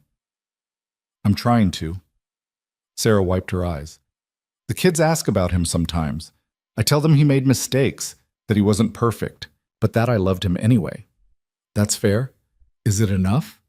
I don't know, Emily said honestly, but it's more than most people get. They stood together in the quiet, two women bound by tragedy and truth. I'm glad you didn't give up, Sarah said finally. Me too. Sarah hesitated, then said, I'm testifying. In one of the civil cases against the department, they asked me to talk about the pressure Daniel was under, about what the union told him to do. I'm going to tell the truth. Emily looked at her. That's going to be hard. Yeah, but you did it. So can I. They parted ways and Emily drove to the center. There was a staff meeting at 10, 3 client consultations in the afternoon, and a community forum in the evening. Her leg ached. Her hands trembled. Her body reminded her every day that she'd been broken once. But she kept moving anyway. At the staff meeting, Sophia brought up a new case. Woman in her 60s, veteran, got pulled over for a broken taillight. Officer ran her plates, saw she had a medical marijuana card, made her get out of the car. She has MS. She couldn't stand without her walker. He arrested her for obstruction when she tried to explain. Emily's jaw tightened. Where is she now? Charges were dropped, but she wants to file a complaint. She's scared. Tell her we'll take the case, and tell her she's not alone. The consultations that afternoon were brutal. A man who'd been beaten by police during a mental health crisis. A woman who'd been sexually harassed by her supervisor and fired when she reported it. A teenager who'd been expelled from school for defending himself against bullying. Every story was different. Every story was the same. People being failed by systems that were supposed to protect them. By the time Emily got home that night, she was exhausted. But there was a package waiting on her doorstep. Inside was a letter from a woman in Oregon. She'd read about Emily's story and wanted to share her own. She'd been assaulted by a police officer 12 years ago and never reported it because she didn't think anyone would believe her. But now, she wrote, she was ready to come forward, and she wanted Emily's help. Emily sat down and wrote back immediately. The work never stopped. The cases kept coming. The system kept failing people. But Emily kept fighting. 6 months later, she stood in front of the Riverside City Council chambers, waiting to testify on a proposed reform package. The room was packed, supporters on one side, police union members on the other. When Emily's name was called, she walked to the microphone. My name is Emily Hartman, she said. A year and a half ago, I was pulled over by Officer Daniel Cross. What happened that night set off a chain of events that exposed systemic corruption, resulted in multiple convictions, and changed my life forever. She paused, looking at the council members. But I'm not here to talk about the past. I'm here to talk about the future. About making sure what happened to me, and to the 7 people before me and the hundreds before them, doesn't keep happening. She outlined the reforms. Independent review boards with subpoena power. Mandatory reporting of all complaints. Prohibition on union interference in investigations, protection for whistleblowers. These reforms won't fix everything, Emily said, but they'll make it harder for the system to protect abusers, and they'll make it easier for victims to be heard. That's all we're asking for, to be heard. The vote was close, 4-3. The reforms passed. Outside, reporters surrounded Emily. How does it feel to win? One asked. Emily thought about it. It doesn't feel like winning, it feels like the start of something. Like maybe we're finally building a system that works for everyone, not just the people in power. What's next for you? More of the same. There are still cases to fight, still people who need help, still work to do. Do you ever regret not walking away? When you had the chance? Emily looked directly at the camera. No, because if I had, nothing would have changed. The system would still be broken, and the next person who got hurt would have no one to turn to. I couldn't live with that. She walked away from the cameras and found Jameson waiting by his car. Hell of a thing you've built, he said. It's not done yet. It never will be, but that's the point, isn't it? Emily smiled. Yeah, I guess it is. Jameson handed her an envelope. Offer still stands. National advocacy, bigger platform, more resources. Emily looked at the envelope, then at the center across the street where Sophia was locking up for the night. I appreciate it, Emily said, but I'm where I need to be. You sure? Yeah, I'm sure. Jameson nodded. Then keep doing what you're doing. The world needs more people like you. The world needs more people who refuse to be silent. I'm just one of them. 2 years after the night she was pulled over, Emily sat in her office at the center, looking at the wall of photos. Every person they'd helped, every case they'd won. It wasn't everyone. They'd lost cases too. The system was still broken in 1,000 ways, but it was better than it had been. Her phone rang. Unknown number, she answered. Ms. Hartman, my name is David Park. I was pulled over 6 months ago by an officer in Riverside. I filed a complaint, but no one's gotten back to me. I saw your interview and I thought, maybe you could help. Emily grabbed a pen. Tell me what happened. As David talked, Emily started taking notes. Another name, another story, another person who deserved to be heard. When the call ended, she added his information to the growing list and looked out the window at the city lights stretching into the distance. Somewhere out there, someone else was being pulled over. Someone else was being dismissed. Someone else was wondering if their voice mattered. And because of what Emily had built, they'd have an answer. It did. They all did. Emily Hartman, nurse, veteran, survivor, advocate, stood in her office and looked at the work waiting for her. Tomorrow, she'd start on David's case. Tomorrow, she'd keep fighting. But tonight, for the first time in a long time, she let herself feel what she'd accomplished. She'd been dismissed, humiliated, broken down by a system designed to protect the powerful and silence the vulnerable. But she'd refused to stay silent. She'd stood up when it would have been easier to sit down.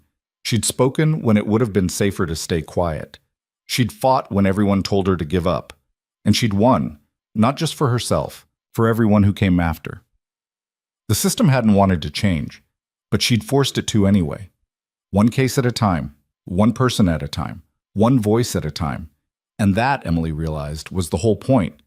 You didn't change the world all at once. You changed it piece by piece, person by person, until enough people stood up that the system had no choice but to listen. She'd been one voice. Now she was building a chorus, and the song they were singing was simple. We matter. We will be heard. We will not be silenced. Emily turned off the lights in her office and locked the door behind her. The fight wasn't over. It would never be over. But she was ready for it. Because she'd learned the most important lesson of all. The system only wins when good people give up. And Emily Hartman was done giving up. She walked to her car, got in, and drove home through the quiet streets of Riverside. The city looked different now. Not perfect, not fixed, but better. And that was enough. For tonight, it was enough. Tomorrow she'd fight for more. But tonight she'd rest. Because the war against injustice was long. And she was in it for the duration.